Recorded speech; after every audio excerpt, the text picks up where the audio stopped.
Here we are at Blade Show 2018 with the man, the myth, the legend, Greg Medford. And Greg, tell us about yourself. Where are you based out of? Out of Phoenix, Arizona. How long you been making knives for, Greg? A little over 8 years. Now you're in the military, right? I was a long time ago. How does that affect your philosophy of making knives? You know, it doesn't affect my philosophy of knife making very much at all. I'm kind of a blunt instrument as a human being, and that's probably why I went in the Marine Corps. And but that doesn't. I wouldn't say the Marine Corps has a big effect on my knife designing. I, of course, empathize with guys out in the field. I was an infantry guy. I was an 0311, so I empathize with guys improvisationally using tools, not necessarily the way they were meant to be, but to get the job done. So in that way, it does inform my sentiments and my tastes a little bit. But personally, I'm a bit of a blunt instrument. I'm a well-read guy that likes to cut through the bullshit, and that's what I do with my designs and my company, and the whole zeitgeist of what I'm all about is direct, straightforward, try to do nothing extra, pared down minimalism and utilitarianism. Whenever I think about Medford knives, I think about thick, beefy, overbuilt, and how did you come to have that as your style? Well, I mean, it's just knives are a reflection of who we are as makers. You know, I'm not a really complicated guy. Maybe on the inside I am. On the inside of my knives, you'll find there's no tolerance. There's not 2/10 or 3/10 of variance. There's, machine shop kind of perfection being chased all the time, and anything that we don't get right, we hand lap it to perfection. So, it's about internal refinement and kind of external ruggedness. The actions on my knives, they break in and become buttery smooth and soft. They require a break-in period like an old-fashioned car because everything's hand-fitted together, and we make stuff a little overly tight in the beginning so that as it breaks in during that initial, what I would call the infant mortality of product, during that break-in period, it settles into a broken-in position instead of trying to put a broken-in knife in the case for you to buy that's loose in 6 months. I'm less concerned with that than I am concerned with the longevity of your happiness. Now, Greg, you have a couple new products out. Could you tell us a little about them? And I'm going to pan down here to the small midi. Let's talk about that first. All right, so this is the slim midi. Anybody who knows my lines knows about the Marauder. We make a large Marauder and we make a dress Marauder. This is the in between.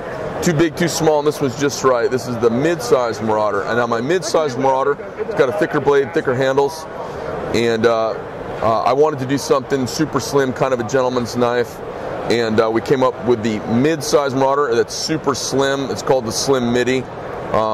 It's the exact same scaled lines of my typical Marauder. It's got a flat bottom fuller instead of a kind of traditional radius fuller. Works really nicely for one hand open because it gives you a little steeper edge to grip onto for opening.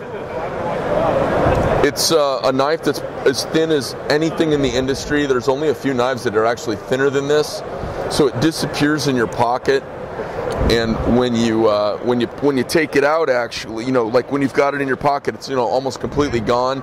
You take it out and you're like, you open it up and you go, oh, so my knife that was completely unobtrusive is actually really a kind of a full-size knife.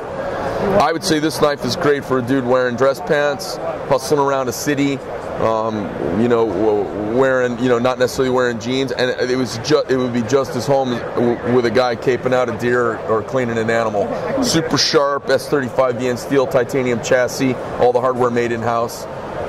What's the blade length on the Slim Mini? Oh, I don't know. It's about that long. Okay, all right.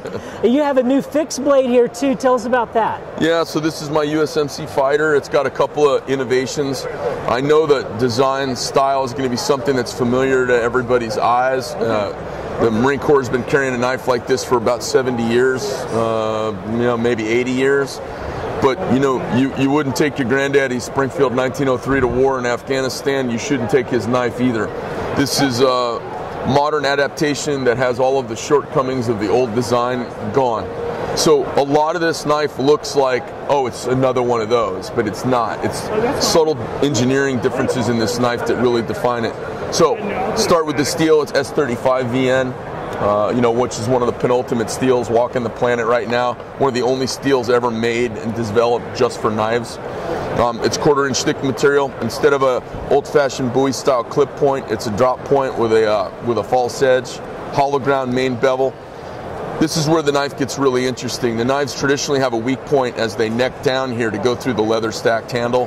What we've done to get rid of that with a full tang knife is I've made this really precision 2-piece titanium hilt that slides on and into itself and screws together, and it does that into a little radius at the top and the bottom, so there's no constriction point here. It's truly a full tang knife. And then solid titanium pommel screws on.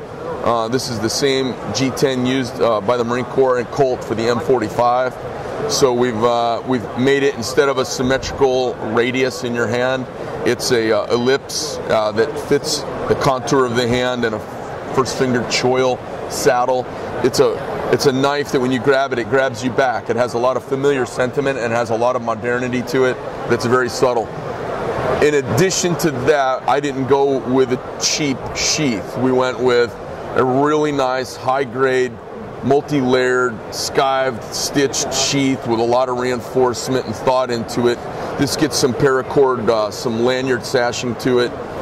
Very much in the vein of a late 60s, early 70s Randall style sheath, because I always loved Randalls when I was a kid and I couldn't afford them, and they informed a lot of my sentiments about what I kind of demand for quality out of a knife. All right, well guys, that's Greg Medford from Blade Show 2018. Thanks for your time, Greg. You're welcome. Thanks for stopping by. Here we are with Kelly and Lauren. This is the Greg Medford sales crew, and wave at us, girls. Okay, you guys sell a lot of Medford knives a day.